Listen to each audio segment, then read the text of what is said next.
हे गाईज, आज सकाळपासून पाऊस होता त्यामुळे मी ऑटोने ऑफिसला चालली आहे.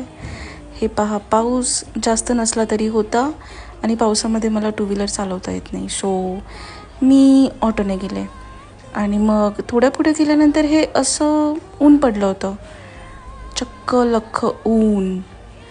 मग मी लागले बाणेर रोडला आणि हे बघा मेट्रोचं काम सुरू आहे. आज ना आमच्या ऑफिसमध्ये एका कलिगचा बर्थडे होता. तिने आम्हाला ही पिझ्झा ट्रीट दिली. आम्ही तिच्यासाठी केक ऑर्डर केला, तिने तो कट केला, आम्ही असं सेलिब्रेट केलं. साधारण 5 वाजता मी ऑफिसमधून निघाले आणि हा पहा खडकीचा रोड, इतके खड्डे आहेत रोडला, इतकी ट्रॅफिक आहे, काय सांगायचं.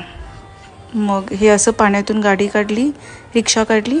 हे जे टोपीवाले काका, म्हणजे हे असे टोपी घालणारे काका फार दिवसांनी पाहिले मी, आणि मी थोडीशी सावरून बसती आहे, just to look myself better. Then